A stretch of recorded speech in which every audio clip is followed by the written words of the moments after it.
Welcome to the Sleeping Barber Podcast. Bada bang, bada boom. Bada bing, bada boom. I don't know why I've been doing that lately. Like, this seems... You're 2 for 2. Yeah, I don't know. Maybe that's just your new sign-in call, man. That's okay. Yeah, I don't know. And joining us from Calgary, Alberta, bada bing, bada boom, Mark Binkley. Hey? No? Yeah, let's go with that. I know it sounds ridiculous. But anyway, Dan White. Dan White. Legend. Love the guy. Yeah, he's so good. His books really genuinely are awesome. And technically here, I was just on Amazon. You can't get it yet till September 17th on Amazon.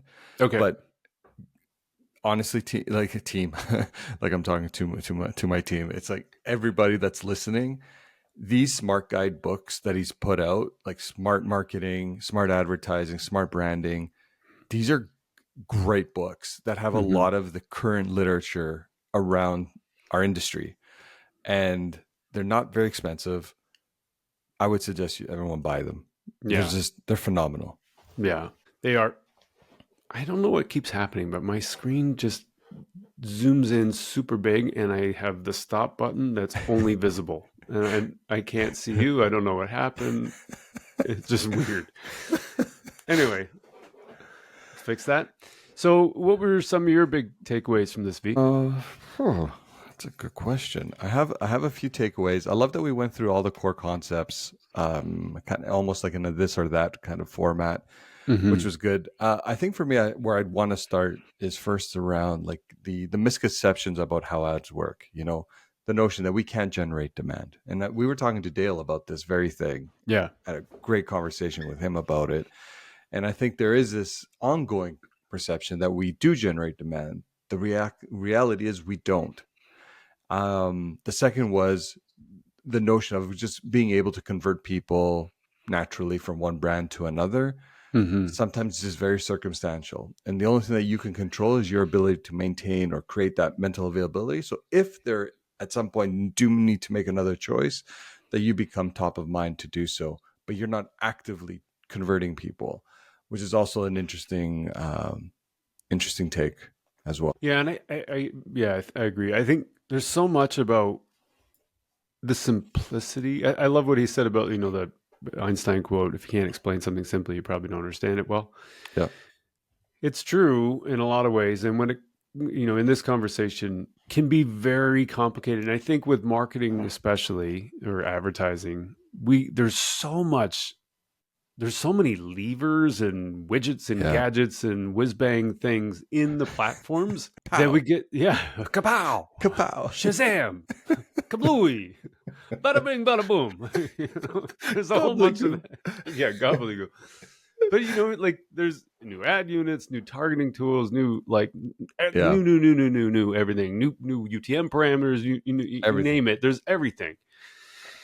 And so you get caught up in a lot of this stuff and then ignore the big picture of what it is we're trying to do and how it actually works. And the consumer who doesn't give a shit about any of that stuff. Totally. Who is sitting at a store looking for a snack to put in their kids' walkers lunch.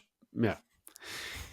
So it's really interesting because we get caught up in a lot of the fancy stuff, and the basics are really the most powerful things.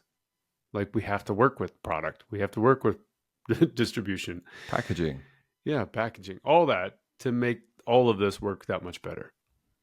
Yeah, I'm with you. And I think making sure that we still apply that simple, like, again, when we went through the core concepts, if you realize like every choice that he made was like the easier of the two to do. Reach versus narrow targeting. Which is easier? Just broad reach, right? It's just easier to do.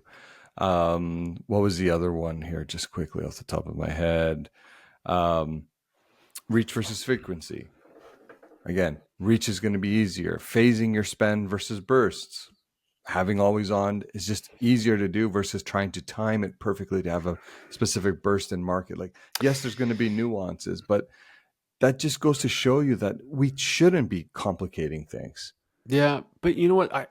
I there's so many I don't disagree with you, but there are a lot of natural assumptions of how we do things that these decisions actually aren't easier. Like, for example, Oh, I I see was what you talking to a mean. media buyer recently, and they're like, we should phase this in, put a burst up when we first launch, so that we make a splash. I'm like, well, I think we should divide the budget by 12 months. We don't have that much. I'd rather have an ability to reach people throughout the year because I don't Yeah. know when people are signing up. And so I'm coming at it from having read a lot of the stuff that Dan's published and everyone else and all that kind of stuff. That other person was coming at it from a point of view of this just is how we do things, which is Makes for a in a good lot of debate. ways an immovable object. You know what I mean? Because that's just how we do. Like, it is how we do things a lot of times. But in the example of doing a burst up front, which we've all done at some point, you still have a level of budget to maintain or sustain for the rest of the duration. In this case, say call it a year. So I think that's where, again, and there's going to be different. Sorry, Jesus, no, I can't speak. Different opinions on a lot of this stuff, but as long as you're rooting it in evidence, Mm-hmm. I think that's what has to be your almost like your trump card. It's like, okay, Yeah. we're all entitled to opinions, but what does the science say? What does Yeah. evidence say? It says this. Yeah. And I think maybe this is some of the burst stuff where that comes from is in the brand building side, where Yeah. you've got traditional tactics would say, let's say you had $100 budget. I maybe spend 20 or $30. Let's just say $30 Mm-hmm. on creative. Mm-hmm. I have $70 left over. For media. So what am I going to do with that? Well, I might, because of priorities, need to focus on narrow targeting for specific things. I might need to focus on some of that performance marketing. So let's say I spent 25% on narrow targeting and segments, 25% on performance marketing, lower funnel stuff. I've now got, if I did the math right, $20 left over Yeah. for a brand to support the brand campaign that I already spent $30 on the budget or of my budget on the Yeah. creative. So I'm now spending less on media than I am on the creative. And now I'm going to go, okay, well, I'm going to blast this to as many people as I can in a week period, which is, and it's maybe, I mean, a lot of people would disagree with the math I just put out, but it's just an example more to illustrate, like, there's a whole bunch of choices in there that we probably need to think more carefully about. Oh, I agree. I agree. What stood out for you? What else? I think for me, like, the transparency that he had around, the more he spent time thinking about how it works, the less he actually knows, or the more questions he has. He didn't say the less he knows, I don't think, but the more questions he has about actually how it works. Yeah. It was really refreshing because I genuinely have gone through that thing myself, and I question more about how this works today than I ever had in my career. Mm-hmm.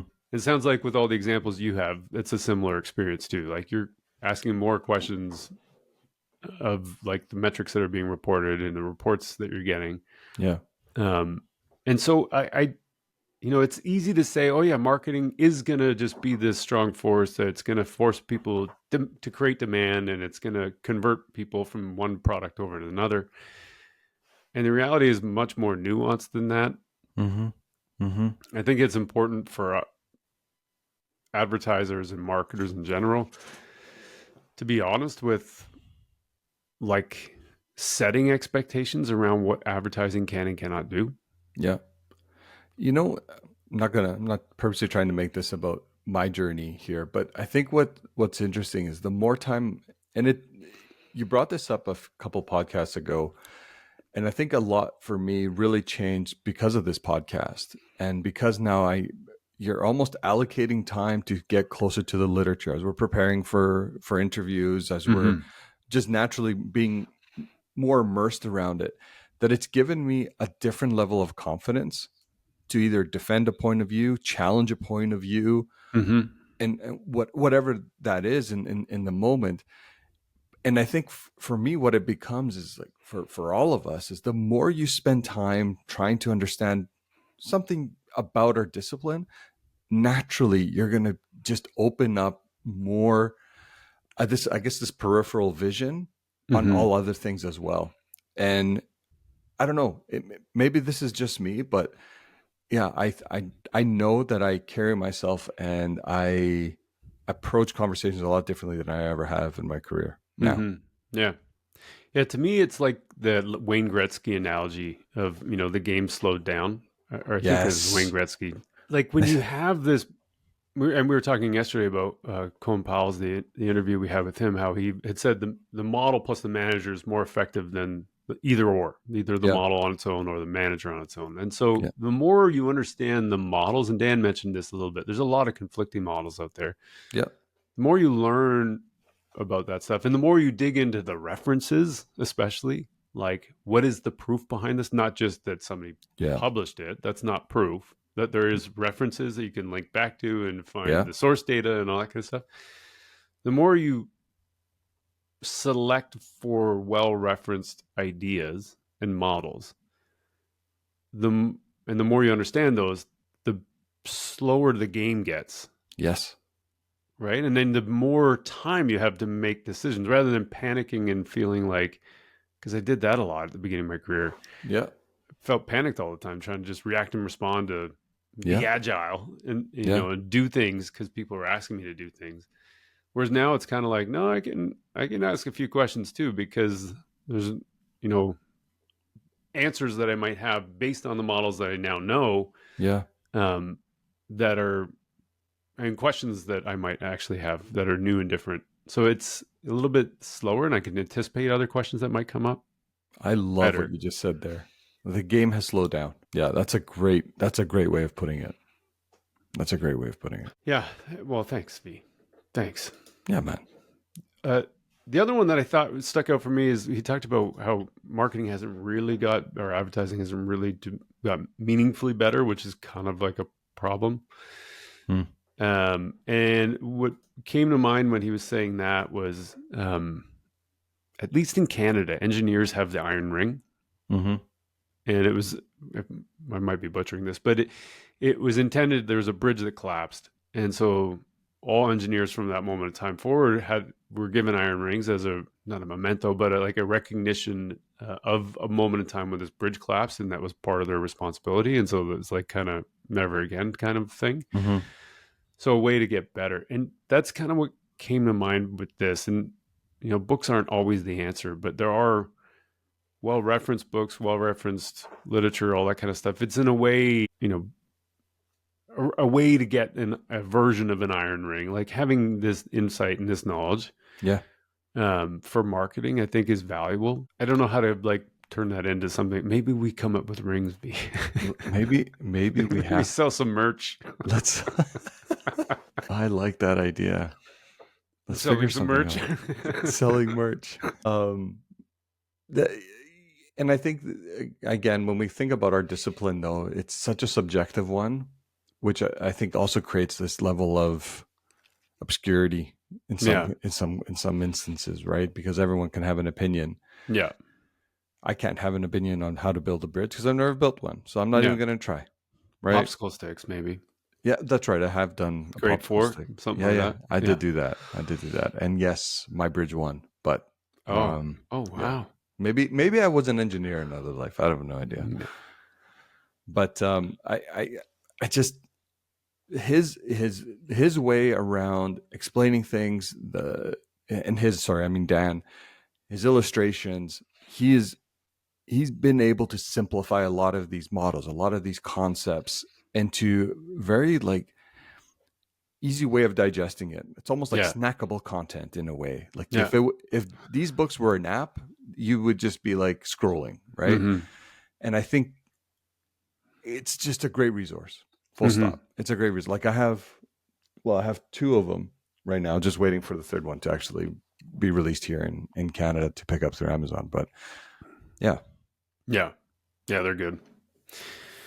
Okay, buddy. Well, let's wrap. As they say in Hollywood. Oh, that was. I don't know what that was. There was a glitch in the mic. I'm just kidding.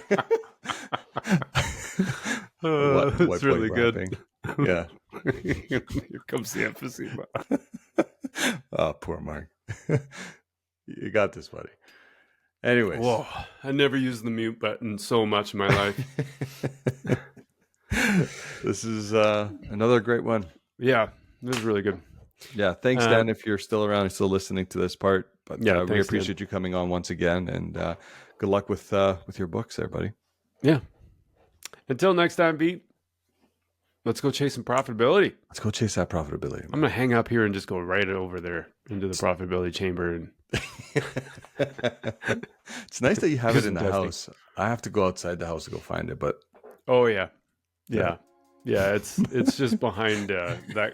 It's a secret chamber behind that plant. oh boy. Yeah, Attaboy. that's actually not even a plant. That's not a plant? No, it's just a portal into profitability. I love that. Yeah, it's really love good. One day you'll see it, but I can't show it on camera. No, please. I want to let everybody know.